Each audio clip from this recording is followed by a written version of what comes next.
Ina, narito ang iyong anak.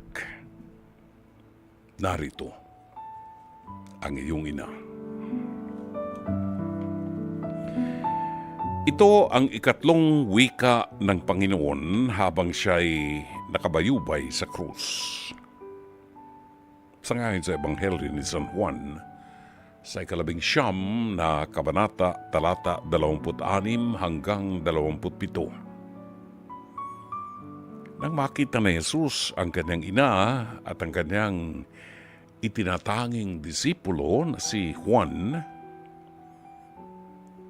sinabi niya sa kanyang ina, "Babae, narito ang iyong anak." At sa kanyang disipulo, winika niya, "Hayan ang iyong ina." At magmula sa oras na iyon, ipinagsama ng kanyang disipulo ang kanyang ina. It is traditionally called the word of relationship.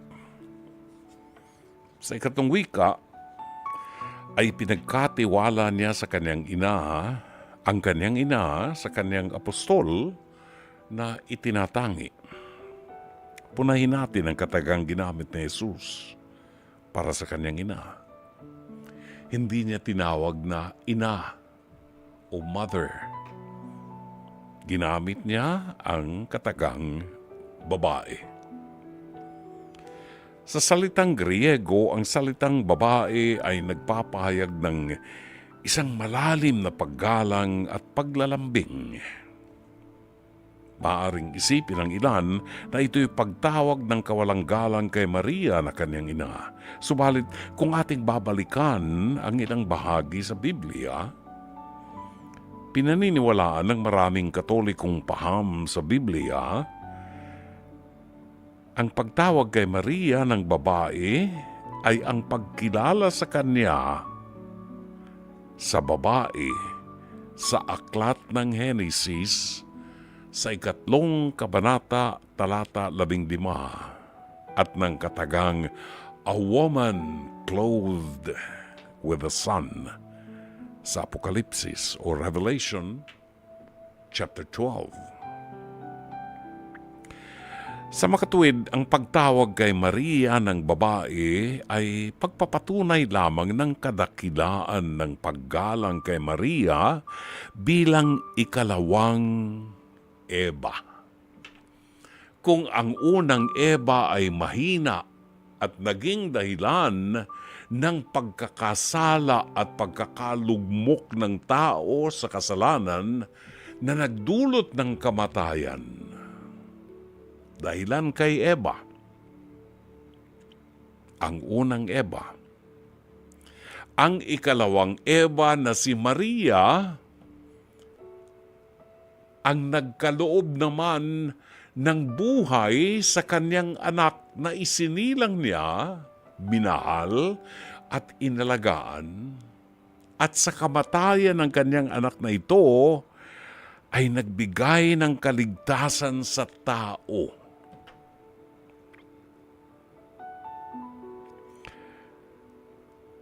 Sa makatuwid, ang pagtawag kay Maria ng babae ay pagpapatunay lamang ng kadakilaan ng paggalang kay Maria bilang ikalawang Eva. Kung si Eva, ang babaeng nagdulot ng kapahamakan at kasalanan at kamatayan, sa sanlibutan, si Maria naman ang pangalawang Eva na nagsilang ng taong magbibigay ng buhay na walang hanggan sa sanlibutan.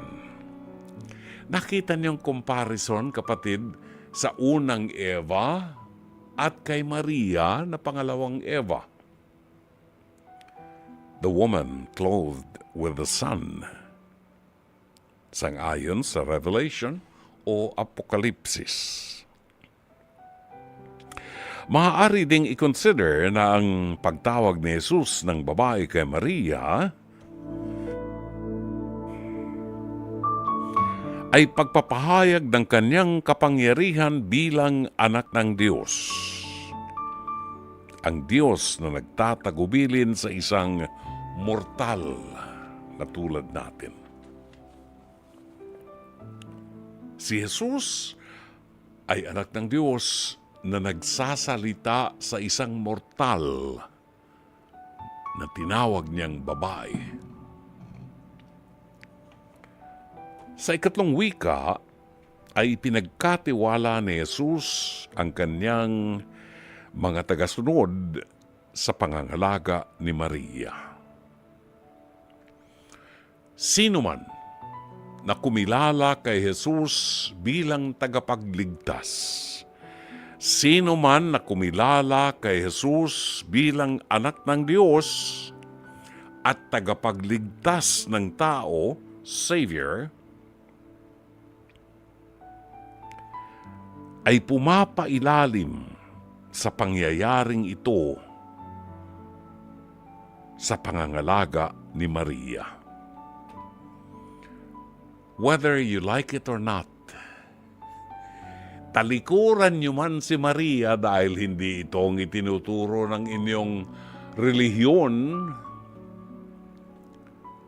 hindi niyo mababago ang kasaysayan na kayo ay ipinagkatiwala ni Jesus upang pangalagaan at arugain at mahalin ni Maria na kanyang ina.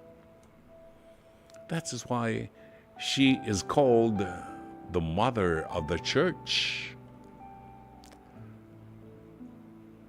Mater Ecclesia. Mula sa oras na yon, ang sangkatauhan ay nagkaroon ng isang ina na mangangalaga at gagabay sa kanyang mga anak tungo sa kaligtasan at buhay na walang hanggan. Si Maria ang ina ng anak ng Diyos, Mater Dei. Ang inang nagkaloob sa atin ng kanyang anak. Ipinagkaloob ni Maria ang kanyang banal na anak sa ating mga makasalanan. Si Maria, ang ina ng Diyos, na hanggang sa ngayon ay hindi pa rin matanggap ng ilang mga di umano'y Kristiyano. Si Maria na ating tagapamagitan sa kanyang anak. Si Juan Evangelista na naroroon sa paanan ng krus ay tinagubilinan ni Jesus. Narito ang iyong ina. Napakalaking karangalan na ipagkatiwala sa iyo ng isang taong naghihingalo ang kanyang ina. Di na ba kasi sinasabi niya, ipinagkakatiwala ko sa iyo ang aking ina, pangalagaan mo siya. Siya ang babaeng minahal ko na inahahabilin ko sa iyo ngayon. Siya ang iyong magiging daan tungo sa aking puso. Siya ang aakay sa inyo sa kadiliman ng buhay at sa tukso ng kalaban. Ito si Maria. Ito si Maria na hanggang sa ngayon maraming mga Kristiyano ang tumatalikod sa kanya at ayaw kilalanin ang pagsasakrifisyong ginawa ni Maria para sa atin. Kung wala si Maria at hindi siya nakiisa sa plano ng Diyos, wala tayong kaligtasan, wala tayong Savior. Kung hindi nakiisa si Maria sa plano ng Diyos, saan nandun si Jesus? Tandaan natin, malaya si Maria na tanggihan ang offer ng Diyos sa kanya. Subalit alam niya sa kanyang puso kung sino ang Diyos. at kung paano dapat pagtiwalaan ng Diyos. Kapatid,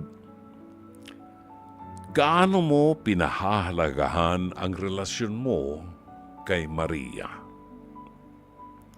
Tinutupad mo ba ang tagubilin niya na pagdarasal ng Santo Rosario araw-araw? May panahon ka ba sa mga pagninilay kasama ni Maria?